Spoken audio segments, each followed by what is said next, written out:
This video of computer science lectures is brought to you by Alpine Academy. Dear students, this is your new computer science book that is published in 2020.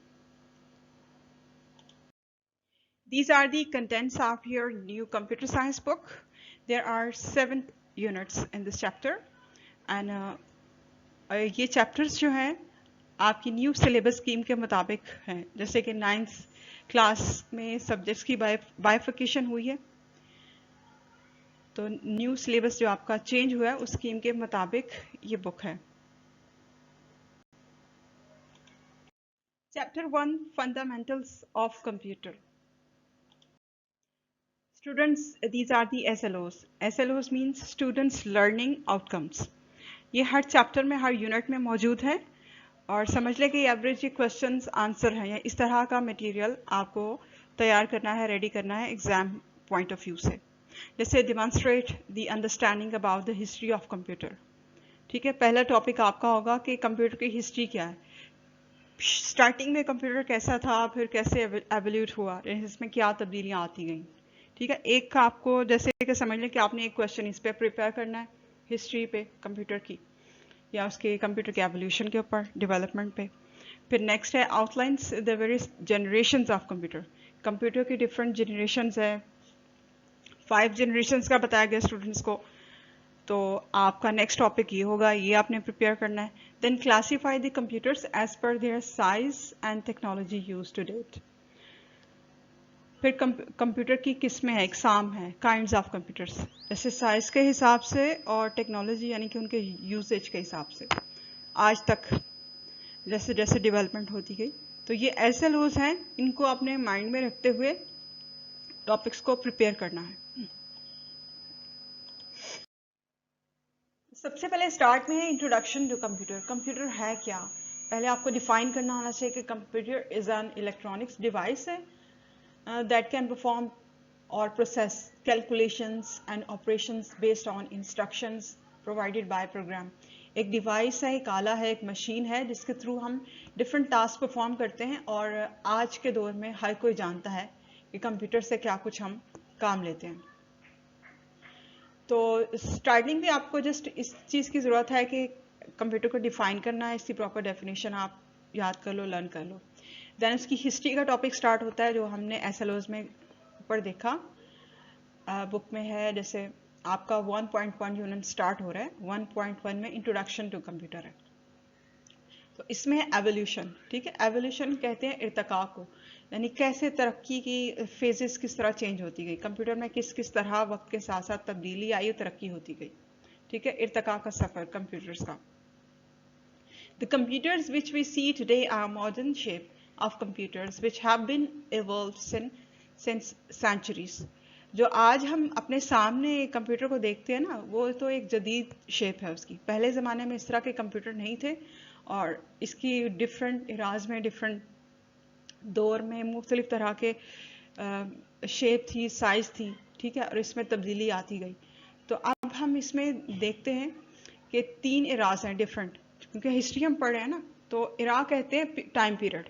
समझ लें कि computer की history को उन्होंने 3 time periods में divide किया और उसके बारे में हम आपको बता रहे हैं. जैसे नंबर 1 पे है मैकेनिकल इरा. ठीक है, जिसको डार्क एज भी कहते हैं. Men have been trying to invent machines that can solve mathematical problems in mechanical era. Human became successful to make simple machines that could help performing simple arithmetic operations. In other words, computing. Computing भी calculate करना ही होता है, इसका मतलब शुरू से जब इतनी तरक्की नहीं हुई थी तब से ही इंसान को इस कोशिश में था कि कुछ मशीनें बनाए, कोई चीज़ें, कोई आले ईजाद करे जिसकी वजह से वो मैथ की, हिसाब की कैलकुलेशन को कर सके. तो इस सिलसिले में इंसान की एफर्ट स्टार्टिंग से रही है, जब से थोड़ा बहुत इंसान ने तरक्की करना शुरू की. These machines were manually operated. फिर कुछ सादी मशीन उन्होंने बनाई थी. ठीक है, तो उनको मैनुअली यानी हाथ से ऑपरेट किया जाता था. कोई इनमें कोई डिवाइस या कुछ ऑटोमेटिक फंक्शन नहीं थे, हाथ से उनको ऑपरेट किया जाता था, जैसे बहुत ज़्यादा कैलकुलेशन, हैवी कैलकुलेशन होती है ना, उनको ईजी करने के लिए। ठीक है, तो इसमें नंबर 1 के ऊपर यहाँ पे दिए गए हैं। तो ए पॉइंट पे है abacus. Abacus was invented about 5000 years अगो।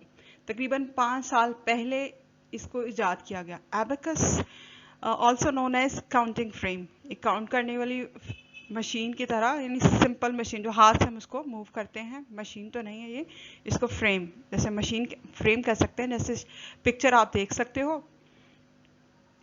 तो ये डिफरेंट मैथमेटिकल कैलकुलेशंस के लिए इस्तेमाल किया जाता था, स्टूडेंट इसको यूज़ करते थे, और इसको क्या भी समझा जाता था, abacus is considered as first computer prototype.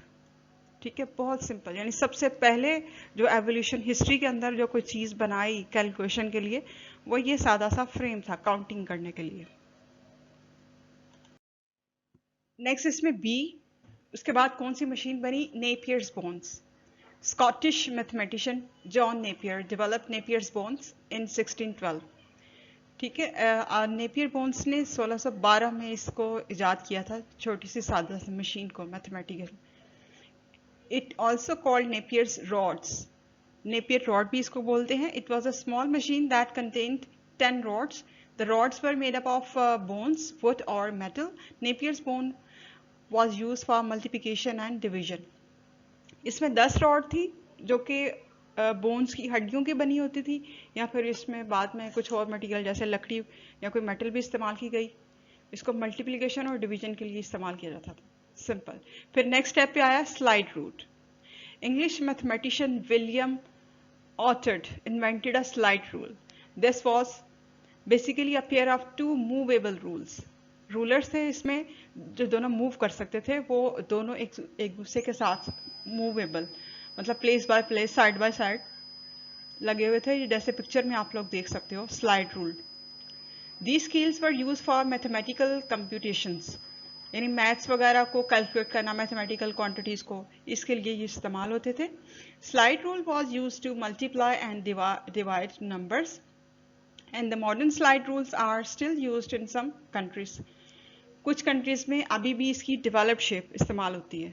ठीक है, इस तरह की तो नहीं होगी, लेकिन बेसिकली यही डिज़ाइन स्ट्रक्चर है, उसका फंक्शन है। तो ये कैलकुलेशन के अलावा मल्टीप्लिकेशन और डिवीजन, इसके लिए भी ये इस्तेमाल होते थे। नेक्स्ट डी है पास्कलिन और पास्कल्स कैलकुलेटर। ठीक है, French mathematician Blaise Pascal invented a mechanical calculator for which was called Pascaline. ठीक है, पास्कल ने एक सादा कैलकुलेटर इजाद किया था। He developed this machine to help his father who was a tax collector. उसका बाप टैक्स जमा करने का काम करता था, तो उसने उसकी हेल्प के लिए ये बनाया था। Pascaline can perform addition and subtraction by 8 figures. 8 इसमें फिगर्स होते थे, जिसकी वजह से प्लस माइनस किया जा सकता था। इसमें user had to adjust wheels in order to perform these calculation. इसमें व्हील्स अब जो आपको नजर आ रहे हैं ना, उनकी सेटलमेंट से ये कैलकुलेशन परफॉर्म होती थी। सादा सी मशीन, सादा सा कैलकुलेटर। नेक्स्ट है Leibniz calculator. Leibniz calculator was developed by the German mathematician Gottfried William Leibniz. It was also called stepped reckoner. ठीक है, इसको स्टेप्ड रेकनर भी बोलते थे। It was the first calculator that could perform all 4 basic arithmetic operations: addition, subtraction, multiplication and division. तो Lebanese calculator में क्या तरक्की आई कि इसमें चारों ऑपरेशंस, यानी प्लस माइनस मल्टीप्लिकेशन और डिवीजन, 4 ऑपरेशंस हो सकते थे इसमें कैलकुलेशन के। फिर नेक्स्ट एफ पे है Babbage difference and analytical engines. ठीक है, अब एक इंजन बना। Charles Babbage was an English mathematician and mechanical engineer. He is known as father of computer. अब इसको फादर ऑफ कंप्यूटर भी, यानी बानी कंप्यूटर बेसिकली इसी ने बनाया, इसको कहा जाता है। He developed the first complete computing machine. फिर उसने एक पूरी तरह से कैलकुलेशन को परफॉर्म करने के लिए एक मशीन बनाई। His first invention was different engine. It was an automatic mechanical calculator. Difference engine was a large machine made of metal and was powered by steam. ठीक है, एक बड़ी सी मशीन थी, ये पिक्चर में आप लोग देख सकते हो। जो भी आप पढ़ो समझो और इसको पिक्चर से जरूर देखो, पिक्चर को माइंड में रखो, आपको इसके फंक्शन वगैरह याद रहेंगे। तो एक बड़ी मशीन थी जो कि भाप से चलती थी, steam. The difference engine had storage that could hold the data temporarily for processing and to store results. ठीक है, इसमें डाटा को याद रखने के लिए मेमोरी भी थी, डाटा स्टोर करने के लिए। It was used to allow a user to enter calculation and get printed result. The difference engine worked on different equations. अब इसमें मजीद तरक्की आ गई, इसमें कैलकुलेशंस से बढ़ के आगे इक्वेशन सोल्यूशन भी होने लगा।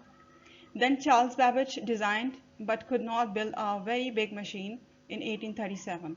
This was named analytical engine. फिर उसने उसको मजीद मॉडिफाई करके एनालिटिकल इंजन बना दिया। ठीक है, The proposed design included an ALU, arithmetic logical unit जिसको आप बोलते हो, with basic programmatic flow control. It was programmed using punched card and contained integrated memory. ये जो इंजन था एनालिटिकल इंजन, इसमें इसके फंक्शन के अंदर क्या इस्तेमाल होता था, पंच कार्ड यूज होते थे। ठीक है, और जिसमें इंटीग्रेटेड मेमोरी कंटेन थी उसमें। Historians consider it to be the first design concept of a general purpose computer because of its comprehensive design. क्योंकि इसका डिज़ाइन थोड़ा मुश्किल था समझने वाला, कैलकुलेशन इसकी थोड़ी पेचीदा थी, इंट्रिकेट थी, तो हिस्ट्री ने इनको कहा कि ये जनरल पर्पस के ऊपर, यानी जनरली बहुत ज़्यादा एडवांस्ड कैलकुलेशन में तो नहीं, जनरल सारे कॉन्सेप्ट को कैलकुलेट करने के लिए पहला एक कंप्यूटर था, जनरल या एक मशीन थी। देन नेक्स्ट है उसका, जैसे आपने पहले पढ़ा कि हिस्ट्री में ये वाली सादा मशीनें थी, उसके बाद क्या बना कि इलेक्ट्रोमैकेनिकल इरा। फर्स्ट इरा के बाद सेकंड दौर कौन सा आ गया, जिसको मिडिल एज भी कहते हैं, इलेक्ट्रोमैकेनिकल।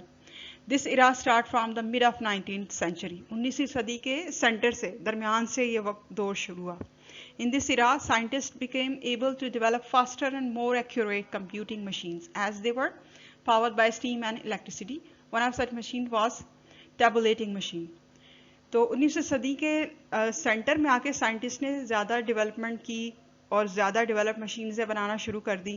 ठीक है, जैसे कि वो स्टीम के साथ साथ बिजली से भी चलने वाली हों, और इसमें टेबुलेटिंग मशीन उन्होंने बनाई जो कि ज़्यादा कैलकुलेशंस को परफॉर्म कर सके।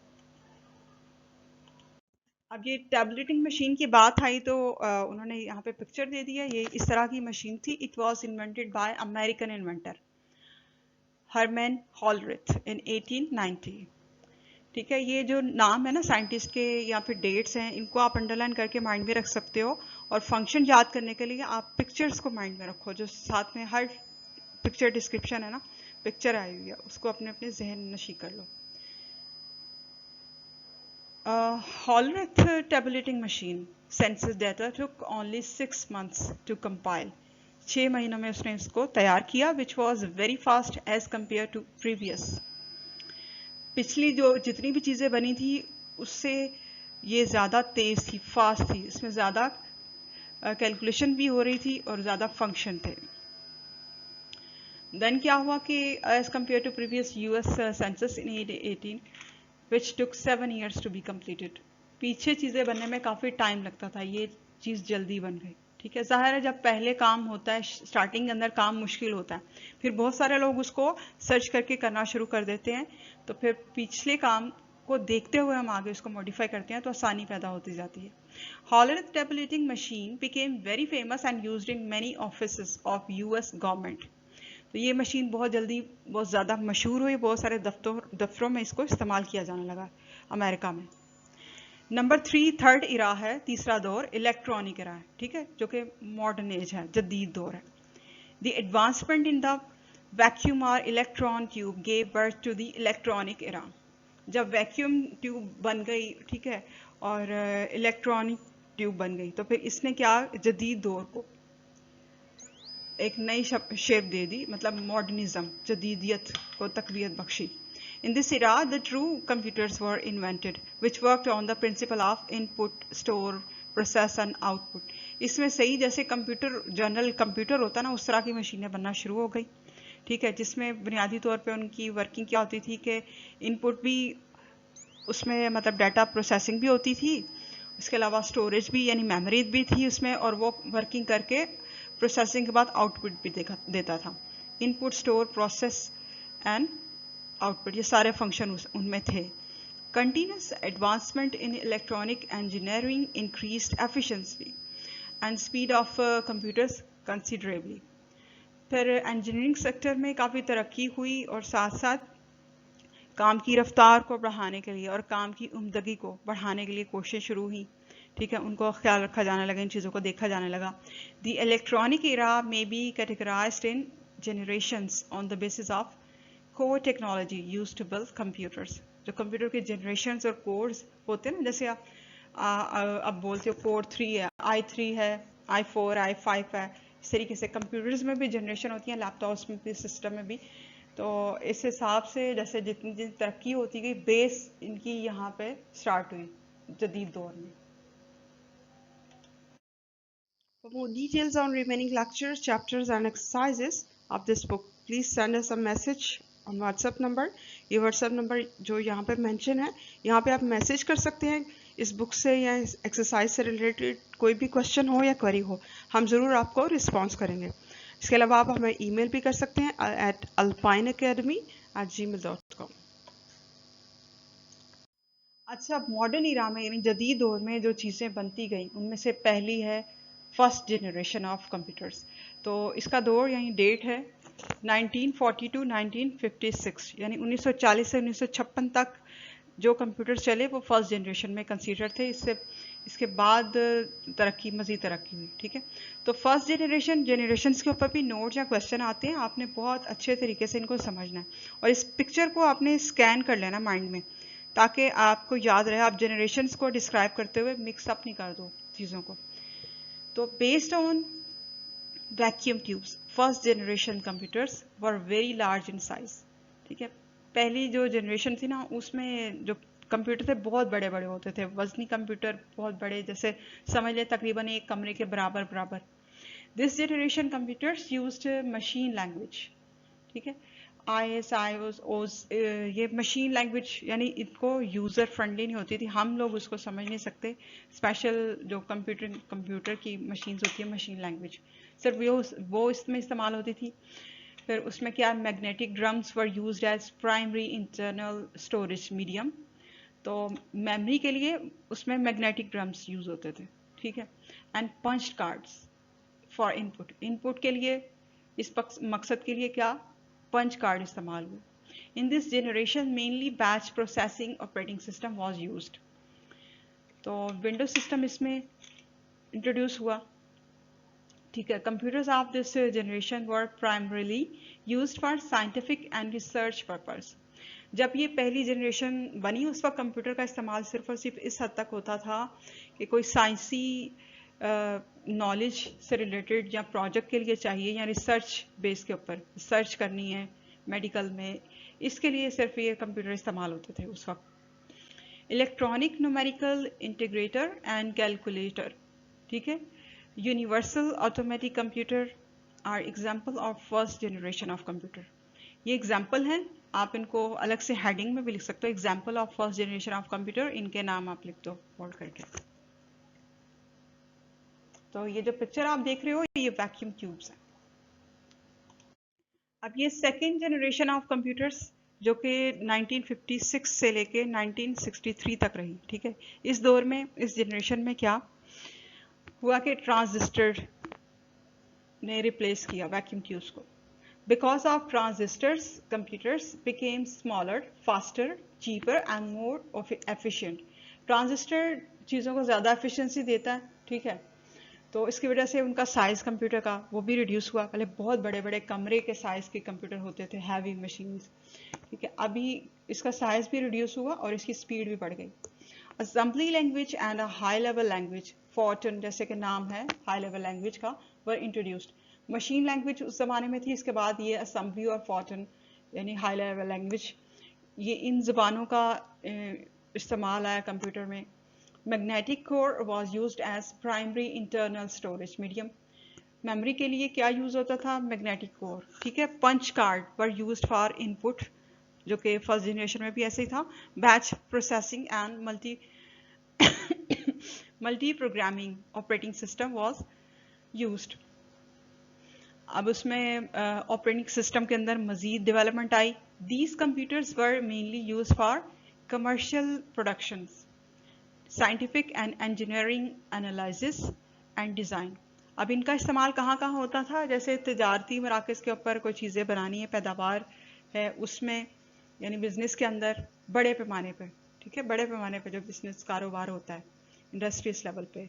फिर साइंस के अंदर साइंटिफिक रिसर्च वगैरह हो। इसके अलावा इंजीनियरिंग सेक्टर में, ठीक है, तज्जिया निगारी के लिए, इन मकासद के लिए फिर इस्तेमाल होने लगा। तो मतलब कि कंप्यूटर का इस्तेमाल बढ़ गया पहले से। ठीक है। अब इसकी एग्जांपल्स यहाँ पे उन्होंने दी हुई हैं, IBM 7094 एंड IBM 1401। और ये ट्रांजिस्टर कैसे होते हैं, ये डायग्राम साथ में दी हुई है आपको। C है next generation, third generation of computer, ठीक है, जो कि 1964 से 1971 तक है। इसमें क्या हुआ कि इसमें ICs को यूज किया गया। Use of ICs further decreased size of computers and increased the speed and efficiency. ICs को इस्तेमाल करने की वजह से इनको इंटीग्रेटेड सर्किट्स कहते हैं। ठीक है, ये डायग्राम में आप लोग फिगर में देख सकते हो। तो इसकी वजह से कंप्यूटर्स का साइज मजीद रिड्यूस हो गया, कम हो गया, और इनकी उम्दगी यानी काम करने की स्पीड और इनके फंक्शन और बढ़ गए। Less expensive computers were introduced. उस वक्त थोड़े से चीप रेट में, यानी पहले कंप्यूटर्स मशीन बहुत ज़्यादा महंगी होती थी। ठीक है, इस दौर में थोड़ा सा उसकी कीमत में कमी वाक़ई हुई, यानी कुछ लो कॉस्ट के अंदर ये चीज़ एक्सेसिबल हुई। High level programming language such as Pascal and COBOL were used. अब इसमें मज़ीद लैंग्वेजेस को इस्तेमाल किया गया इस कंप्यूटर में, जैसे दोनों नाम आपने पढ़े हैं, keyboard as input and monitor as output also is the use of computer. अब इसमें कीबोर्ड और मॉनिटर वगैरह को इंट्रोड्यूस कराया गया, इसमें यूज किया गया। Time sharing and real time operating system were used. The use of computers was extended to database management and automatic industrial control. अब इसका जो इस्तेमाल था वो मज़ीद बढ़ गया, यानी डाटा वगैरह की एंट्री के लिए डेटाबेस सिस्टम नेशनल लेवल के ऊपर, या तजारती यानी कि सनती मराकज़ को कंट्रोल करने के लिए इसका इस्तेमाल बढ़ गया इन तंजीम, इन जगहों पर। और IBM 360 and IBM 370 are the examples of this generations computer. ठीक है। अब नंबर D पे है फोर्थ जनरेशन ऑफ कंप्यूटर, जो कि स्टार्ट हो रहा है 1971 से टू प्रेजेंट, आज तक। ठीक है, ये फोर्थ जनरेशन यूज हो रही है। ठीक, इसमें माइक्रो प्रोसेसर्स मेनली डेवलप हुए। ये आप डायग्राम में देख सकते हो, फिगर में, ये माइक्रो प्रोसेसर्स की पिक्चर है, जो सारे आप चिप पे लगे हुए देख रहे हो ना। The invention of micro processors was revolutionary which caused the development of faster, less expensive, smaller and more reliable computers. अब ये फोर्थ जनरेशन के अंदर ये जो माइक्रो प्रोसेसर थे ना, इनकी वजह से क्या मुमकिन हुआ कि काम बहुत ज़्यादा अच्छा हो, साइज भी कम हो गया, और स्पीड बहुत ज़्यादा बढ़ी, और इतना महंगा नहीं रहा कंप्यूटर। ये सारी चीज़ों को उसने फास्ट किया, इसको इसमें इन किया फोर्थ जनरेशन में। They used semi conductor memories, RAM and ROM. ठीक है, रैम रोम हम सब जानते हैं, ये मेमोरीज हैं, read only and random access memory. तो इनको इसमें यूज़ किया गया मेमोरी के लिए, स्टोरेज के लिए। And magnetic storage became popular, और मैग्नेटिक स्टोरेज डिस्क वगैरह जो है वो मशहूर हो गई, इसमें यूज़ होने लगी ज़्यादा। मोर high level languages were introduced like C++, जावा। ज़्यादा लैंग्वेजेस पहले जो जितनी चल रही थी वो भी, इसके अलावा मज़ीद कंप्यूटर की लैंग्वेजेस इंट्रोड्यूस हुई। These computers are used in almost every field of life. तकरीबन ज़िंदगी के हर शोबे में ये कंप्यूटर इस्तेमाल होते हैं, like space applications, business and art card वगैरह। आर्ट वर्क, किसी के भी किस्म का काम हो, बिजनेस कारोबारी काम हो, ठीक है, या फिर कुछ एप्लीकेशन सॉफ्टवेयर वगैरह, इन सब में ये जनरेशन यूज़ हो रही है। देन इसमें sharing real time and distributed operating system use किया गया और इसमें ग्राफिकल यूज़र इंटरफेस को डेवलप किया गया और ये इसकी आगे एग्जाम्पल्स लिखी हुई हैं। फिर नेक्स्ट है fifth generation of computers, present and beyond. आज इसके ऊपर डेवलपमेंट और वर्किंग जारी है और ये आज के लिए भी काम हो जाता है या आज से आने वाले अगले दौर के लिए ये फिफ्थ जनरेशन जो है एक्सपेक्ट की जा रही है। Fifth generation computing devices are still being developed.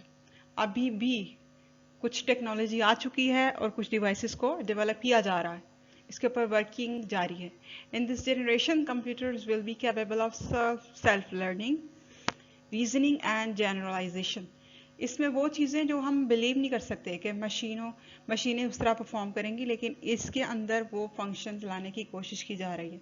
Robotic systems, जिसके ऊपर बहुत सारी अवेयरनेस हो चुकी है स्टूडेंट में, यूनिवर्सिटीज़ के अंदर काम होता है, प्रोजेक्ट्स होते हैं, एग्जीबिशंस होती हैं, रोबोटिक्स से मुतालिक प्रॉपर कोर्सेज हैं, स्टूडेंट्स बहुत ज़्यादा अवेयर हैं इसमें। तो ये आप डायग्राम फिगर में भी देख सकते हो। तो बिल्कुल रोबोटिक सिस्टम को इंट्रोड्यूस कराया जाएगा इसमें फिफ्थ जनरेशन में। इसी तरह की वर्किंग जारी है और यहाँ तक कि ये मशीन लैंग्वेजेस के साथ साथ ह्यूमन लैंग्वेज को भी प्रोसेस कर पाएंगे। ठीक है, तो इसकी ब्रांचेस में या इसके मेन फंक्शन में कुछ बेसिक्स में शामिल है, जैसे कि machine learning, deep learning, natural language processing, robotics and expert systems etc। अब नेक्स्ट SLOs हैं, explain the uses of computers in different fields of life. ठीक है, ज़िंदगी में मुख्तलिफ फेजेस में, मुख्तलिफ जगहों पे या हर सेक्टर में, डिफरेंट सेक्टर्स के अंदर कंप्यूटर्स कहाँ कहाँ इस्तेमाल होते हैं। ठीक है, ये जनरल क्वेश्चन है, ये आप सबको आता ही होगा और आपको प्रिपेयर करना चाहिए। फिर नेक्स्ट है जैसे discuss how computer is affecting our life style by providing variety of choices for entertainment and day to day task. तो मॉडर्न लाइफ में कंप्यूटर का यूज़, SSB आप लिखते हो, इस पर लर्निंग भी आप करते हो, तो ये आपकी प्रैक्टिस में भी है। तो ये जनरल टॉपिक्स हैं, जनरल क्वेश्चंस हैं, आप अपनी पर्सनल नॉलेज बेस पे भी इसको कंपोज कर सकते हो और साथ में बुक से डाटा लेके हेल्प के तौर पे। Tell about scope of different careers in IT sector, ये बहुत इंटरेस्टिंग है। ठीक है, कि इंफॉर्मेशन टेक्नोलॉजी के मैदान में करियर डेवलपमेंट किस तरह से है, कौन कौन से करियर्स हैं, अपॉर्चुनिटीज़ कौन कौन सी हैं, प्रोफेशनल कौन कौन से हैं, यानी IT एजुकेशन लर्निंग से क्या क्या आपको फ़ायदे हासिल हो सकते हैं और आप क्या कुछ बन सकते हो आने वाली लाइफ में। ये काफ़ी इंटरेस्टिंग है क्योंकि ये आपके मुस्तकबिल से रिलेटेड एक स्कोप आपको बताई जा रही है IT फील्ड में। सो 1.2 क्लासिफिकेशन ऑफ कंप्यूटर्स। ठीक है, कंप्यूटर्स की इकसाम, इनको इस फ्लो चार्ट के थ्रू बताया गया है। कंप्यूटर स्ट्रेटजीज में आप फ्लो चार्ट ड्रा करने का मामूल बना लें, क्योंकि आप अगर अपने डाटा को ऑर्गेनाइज करके फ्लो चार्ट के थ्रू बताते हैं तो प्रेजेंटेशन बहुत अच्छी होती है पेपर की, और आपका जो अटेम्प्टिंग स्टाइल होता है वो काफ़ी अट्रैक्टिव होता है पेपर सॉल्व करने का। Computers can be classified into different ways, जैसे कि क्लासिफिकेशन ऑफ कंप्यूटर, इसमें उन्होंने टेक्नोलॉजी के हिसाब से किया है, फिर साइज के हिसाब से, फिर पर्पस यानी मकसद के हिसाब से। ठीक है, अब टेक्नोलॉजी या टाइप ऑफ डाटा हैंडल, जैसे एनालॉग, डिजिटल, हाइब्रिड। ठीक है, ये 3 इकसाम है टेक्नोलॉजी के हिसाब से। अब साइज के हिसाब से सुपर कंप्यूटर है, मिनी फ्रेम है, मेन फ्रेम कंप्यूटर है, मिनी कंप्यूटर है, माइक्रो कंप्यूटर है। इसके बाद पर्पस के हिसाब से जनरल पर्पस और स्पेशल पर्पस। जनरल आमतौर पे हम नॉर्मली कंप्यूटर को इस्तेमाल करते हैं, स्पेशल जो कि डोमेस्टिक लेवल पे नहीं, मतलब आम नॉर्मल डोमेस्टिक कंज्यूमर के लिए नहीं होता, ये बहुत स्पेशल पर्पस, स्पेशल यूजेज के लिए इसको इस्तेमाल किया जाता है। तो इस तरह कैटेगरी को 3 हिस्सों में डिवाइड करके इसको फ्लो चार्ट के थ्रू यहाँ पे बताया गया। तो स्टूडेंट्स आपने भी फ्लो चार्ट ड्रॉ करना और इसी तरह से उसको मेंटेन करना सीखना है। अब अभी ये जो टाइप्स हमने देखी क्लासिफिकेशन कंप्यूटर की, उसमें फर्स्ट था टेक्नोलॉजी के हिसाब से। तो टेक्नोलॉजी के हिसाब से ये 3 इसकी टाइप्स हैं, जैसे एनालॉग कंप्यूटर्स। एनालॉग कंप्यूटर क्या करते हैं, these are use to process analog data. Analog data क्या होता है, जैसे फिजिकल क्वांटिटीज होती हैं, pressure, temperature, voltage, speed, weight, इस तरह की चीज़ों को प्रोसेस करने के लिए, प्रोसेसिंग के लिए ये कंप्यूटर यूज़ होते हैं। और इसकी एग्जांपल क्या है, speed, speedometer of a car and volt meter वगैरह। ठीक है, ये फिगर में आप देख लीजिए, ये एनालॉग कंप्यूटर की फिगर है पिक्चर में। नेक्स्ट बी है digital computers. Digital computers are mostly common use type of computers. ये वही है जो नॉर्मल हम आप सब आजकल यूज़ कर रहे हैं और करते हैं ऑफिस में, स्कूल्स में, बैंक्स में, घर में, डिज़ाइनिंग सेक्टर में, ये वाले सारे कंप्यूटर हम सब इस्तेमाल करते हैं। ये डिजिटल कंप्यूटर्स इनको कहते हैं। They are use to process information with quantities using the binary number system. Digital computers are used in home, educational institutes, offices, business, scientific fields, इस तरह मतलब डिफरेंट सेक्टर में, ऑलमोस्ट हर सेक्टर में जहाँ पे इंडस्ट्रियस या बहुत ज़्यादा हाई लेवल के ऊपर स्पेशल पर्पस नहीं हो, जनरल पर्पस के लिहाज से हर सेक्टर में डिजिटल कंप्यूटर यूज़ होते हैं। फिगर देख सकते हैं आप 1.15। नेक्स्ट नंबर सी है हाइब्रिड कंप्यूटर्स। हाइब्रिड कंप्यूटर कौन से होते हैं, जो कि कम्बिनेशन होता है डिजिटल और एनालॉग कंप्यूटर दोनों का। These computers combine analog and digital features of computers in a single machine. एक ही मशीन में दोनों के फंक्शन होते हैं, फीचर्स होते हैं। यानी डिजिटल कंप्यूटर का काम भी इसमें होता है और एनालॉग कंप्यूटर का काम भी होता है। हाइब्रिड कंप्यूटर जो है डिजिटल और डिजिटल टू एनालॉग को कन्वर्ट करने के लिए भी इस्तेमाल होता है टेक्नोलॉजी को। ठीक है, इट में इनपुट और आउटपुट ईदर डिजिटल और एनालॉग डाटा दोनों इसमें टेक्नोलॉजी चेंज भी हो जाती हैं, कन्वर्ट भी हो जाती हैं, एक्सचेंज भी हो जाती हैं और दोनों प्रोसेस हो जाती हैं हाइब्रिड में। For more details on remaining lectures, chapters and exercises of this book, please send us a message on WhatsApp number। ये WhatsApp नंबर जो यहाँ पे मेंशन है, यहाँ पे आप मैसेज कर सकते हैं इस बुक से या इस एक्सरसाइज से रिलेटेड कोई भी क्वेश्चन हो या क्वेरी हो, हम ज़रूर आपको रिस्पॉन्स करेंगे। इसके अलावा आप हमें ईमेल भी कर सकते हैं at alpineacademy@gmail.com। अब है नेक्स्ट साइज के हिसाब से क्लासिफिकेशन, यानी कंप्यूटर की काइंड्स। जैसे है ए पे है सुपर कंप्यूटर। सुपर कंप्यूटर कौन से होते हैं, जो ज़्यादा पावरफुल होते हैं, ज़्यादा फास्ट, तेज़ और साइजेस में भी बड़े होते हैं, और ये एक्सपेंसिव भी बहुत ज़्यादा होते हैं। ठीक है, these are used in scientific application such as aerodynamics, design, simulations, processing of geological data, weather forecasting, nuclear research। ये हाई यूजेज है। ठीक है, ये कॉमन यूजेज नहीं है। इनमें हाई टेक्नोलॉजी के महंगे वाले कंप्यूटर इस्तेमाल होते हैं, बहुत ज़्यादा स्ट्रॉन्ग प्रोसेसिंग होती है इनकी, इनको सुपर कहते हैं, यानी सुपर एक्स्ट्रा एक्सेप्शनल यूजेस के लिए सुपर कंप्यूटर। नेक्स्ट बी पे है mainframe. Mainframe computers are powerful multi user and multi processors computers. They can process huge amount of calculation at a very high speed. And mainframes are also expensive and require a lot of technical expertise to be installed and operated. Mainframe computer के अंदर भी power जो है काफ़ी ज़्यादा होती है, जो कि मल्टी पर्पज़ में इस्तेमाल होती है। काफ़ी सारे इसकी यूजेस भी हैं, ये भी एक्सपेंसिव ही हैं। They are used in banks and many large business organization where several users work simultaneously। एक ही वक्त में हाई पैमाने के ऊपर बहुत ज़्यादा मकदार में, जब बहुत ज़्यादा तादाद में भी है ना डाटा इस्तेमाल हो, कंप्यूटिंग सिस्टम चल रहा हो, बड़ी बड़ी इदारों में, तंजीमों में, जब पूरा सिस्टम, पूरा नेटवर्क चल रहा होता है, वहाँ पे मेन फ्रेम सिस्टम यूज़ होते हैं। 6 है mini computer. These are smaller than mainframe computers, but they are more powerful than micro computers। ये कंप्यूटर माइक्रो से ज़्यादा पावरफुल होते हैं, मिनी वाले ना। Mini computers usually are multi user operating system. Multiple users can use the mini computers through terminals and micro computers में be used as network soft and internet services. ठीक है, ये आगे इनकी एग्जांपल्स हैं मिनी कंप्यूटर्स की। अब micro computers next है। Microcomputers are also called personal computers, यानी PCs, ठीक है. The use of microprocessor has made computers cheaper yet faster and more reliable. These are the smallest computers designed to be used by individual, जो हम लोग घर में normally use करते हैं. एक स्टूडेंट के पास भी होता है, घर में किसी पर्सन के पास भी होता है, स्कूल्स में भी होते हैं. मतलब इनफरादी इस्तेमाल के लिहाज से जो भी कंप्यूटर, ये माइक्रो कंप्यूटर्स हैं सब. PCs can be, any personal computers, can be used for a variety of tasks like documentation, calculation, illustration, entertainment. Obviously हम इन सब मकासद के लिए कंप्यूटर को इस्तेमाल करते हैं.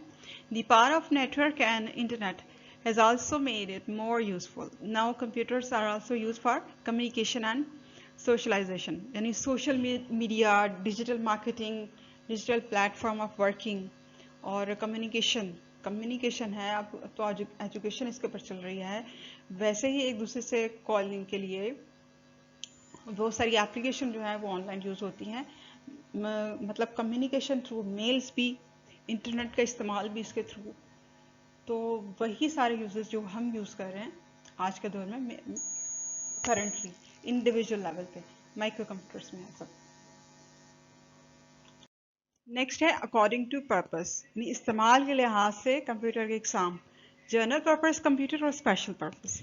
ये तो नाम से ज़ाहिर है, जनरली यूजेस के लिए हम जनरल पर्पस कंप्यूटर यूज़ करते हैं और ये प्रोसेसिंग करते हैं डिफरेंट टास्क की, ठीक है. और इसमें मेमोरी के लिए वही सारी डिस्क वगैरह जो रैम रोम वगैरह यूज़ होती हैं, और processing, typing, editing, payrolls, accounts, manipulating facts and database वगैरह, मेकिंग साइंटिफिक कैलकुलेशन, ये सारे इसके इस्तेमालात हैं और इसके फंक्शंस हैं, ठीक है. ये जनरल पर्पस कंप्यूटर्स वर्किंग के लिहाज से, पर्पस के लिहाज से आप इसको डिफाइन करते हुए लर्न करोगे. जनरल पर्पस कंप्यूटर की पिक्चर ये है नॉर्मल जो हम लोग इस्तेमाल करें, ठीक है. और स्पेशल पर्पस कंप्यूटर बिल्कुल डिफरेंट होते हैं, जो इंडिविजुअल यूज़ के लिए या आम कॉमन मकसद के लिए इस्तेमाल नहीं होते. As the name states, नाम से ही जाहिर है, special purpose computers are designed to perform specific task. जैसा कि इसमें efficiency, इनकी मतलब काम करने की efficiency, speed, इनके functions, ये सब बहुत ज़्यादा strong होते हैं, fast होते हैं, ठीक है. इनको dedicated computers भी कहते हैं. और ये ट्रैफिक लाइट्स को कंट्रोल करने का system, navigational system, aviation system, weather control, weather को forecasting, weather forecasting system, satellite का सिस्टम, सैटेलाइट ट्रैकिंग, ATMs वगैरह, इतने मतलब सेंसिटिव, जो सिक्योरिटी से रिलेटेड भी आप समझ सकते हो, इतने सेंसिटिव सेक्टर्स के अंदर जो यूजेज है, ये स्पेशल पर्पस कंप्यूटर होता है, ठीक है. इन सारी चीज़ों में सैटेलाइट में देखें कितना टेक्निकल यूज़ है इनका. तो ऐसे यूजेज के लिए कंप्यूटर स्पेशल पर्पस कंप्यूटर्स कहलाते हैं. किसी भी किस्म के क्वेश्चन या क्वेरी के लिए हमसे आप कांटेक्ट कर सकते हैं व्हाट्सएप पे, या हमें ईमेल कर सकते हैं. इसके अलावा प्लीज़ हमारे यूट्यूब के चैनल अल्पाइन अकेडमी को ज़रूर सब्सक्राइब करें. Thank you.